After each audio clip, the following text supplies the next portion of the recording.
కారం రంగు రుచితో ఉంటుంది. ఆచి మిరపపొడి అదరగొట్టే కారం రంగు రుచి. ఎడారి అంటే వెంటనే గుర్తుకొచ్చేది రాజస్థాన్.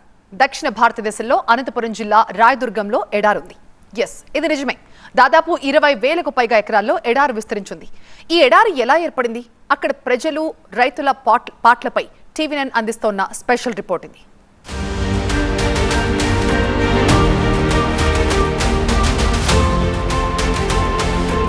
మున్నూట 50 సంవత్సరాల క్రితం వేదావతి నది ఉధృతికి ఏర్పడేటువంటి ఈ ఇసుక మేటలు రాజస్థాన్ ఎడారులను తలపిస్తున్నాయి.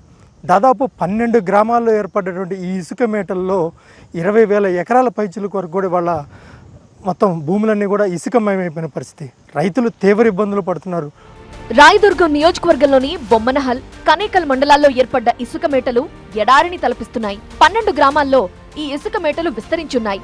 150 ఏళ్ల క్రితం వేదవతి నదికి వరదలొచ్చినప్పుడు ఈ భారీ ఇసుక మేటలు ఏర్పడ్డాయని స్థానికులంటున్నారు. 40 నుండి 50 అడుగుల ఎత్తులో ఈ ఇసుక దిబ్బలు ఏర్పడ్డాయి. ఇసుక తుఫాన్ల కారణంగా ఇసుక చుట్టుపక్కల ప్రాంతాలకు విస్తరిస్తోంది. పంట భూములపై ఇసుక నిక్షిప్తం కావడంతో పంటలు దెబ్బతింటున్నాయి. ఇసుక మేటలు వేసిన పొలాల్లో రైతులు ప్రధానంగా వేరుశనగ, మొక్కజొన్న, సన్ఫ్లవర్ పంటలు సాగు చేస్తున్నారు. మొక్క ఎదుగుతున్న సమయంలో ఇసుక తుఫానులతో పంటలు పాడవుతున్నాయి. పంటని కాపాడుకునేందుకు ఇసుక రేణువులు పొలంలోకి విస్తరించకుండా ఉండేందుకు రైతులు పొలాల్లో పరదాలు కట్టుకుంటున్నారు.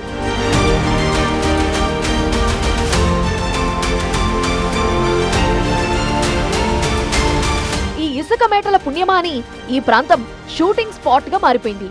ఎడారి సన్నివేశాలు చిత్రీకరించడానికి గతంలో రాయదుర్గంలోని ఈ ప్రాంతానికి వచ్చి షూటింగ్ చేసేవారని రైతులు చెబుతున్నారు. సినిమా హీరోలకి సార్ సినిమా షూటింగ్ తీసాకి ఇంతకుముందు రాజస్థాన్లో ఉన్నది. ఇప్పుడు మళ్ళీ జయం మందిరం ఇక్కడ వన్నూరు దగ్గర తీసినారు. మాకు పక్కన మా ఊరింటి తుమ్మినూరు నుండి 20 కిలోమీటర్ అవుతుంది, ఒక 5 కిలోమీటర్ అవుతుంది సార్. అక్కడ సినిమా షూటింగ్ తీసి జయం మందిరం తీసినారు. వాళ్ళకి మాత్రం ఉపయోగం వస్తుంది.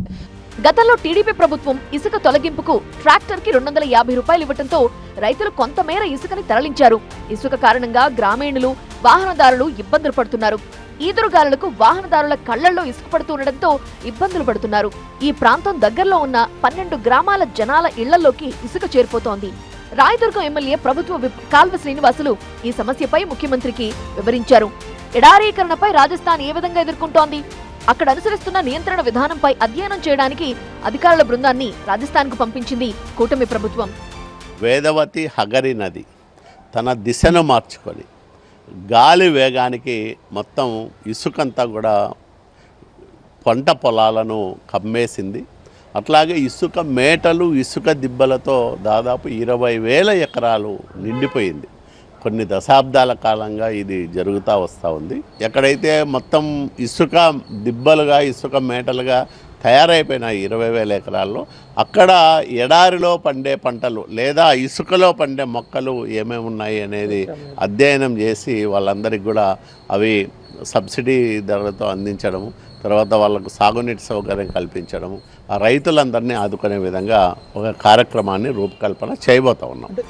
రాజస్థాన్ లో 90% ఎడారి ప్రభుత్వ భూముల్లోనే ఉండటంతో అక్కడి ప్రభుత్వం ఎటువంటి చర్యలు తీసుకున్నా పెద్దగా ఇబ్బందులు రావట్లేదు అంటున్నారు అధికారులు.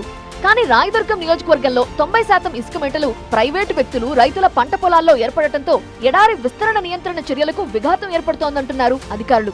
అనంతపురం జిల్లాలో ఎడారి విస్తరణ నియంత్రణకు దశల వారీగా చర్యలు తీసుకుంటామని ప్రభుత్వం చెబుతోంది.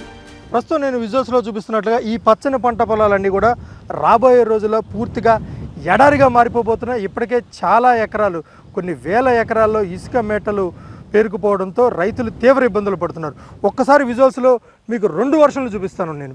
ఇటు పక్కన పచ్చని పంట పొలాలు చూస్తుంటే మరొక వైపు ఇటు చూసుకున్నట్లయితే పూర్తిగా ఎడారి ప్రాంతం మీరు చూడొచ్చు. కొన్ని వేల ఎకరాల్లో విస్తరించినటువంటి ఈ ఇసుక మేటలను, ఇసుక తెన్నులను తొలగించాలంటూ కూడా రైతులు డిమాండ్ చేస్తున్న పరిస్థితి. లేదు అంటే మాత్రం రాబోయే రోజుల్లో ఇలాంటి పచ్చని పంట పొలాలు కూడా పూర్తిగా ఎడారిమయమైపోయే పరిస్థితి అయితే కనిపిస్తుంది. కెమెరా పర్సన్ విజేత నరేష్, టీవీ9 రాయదుర్గం.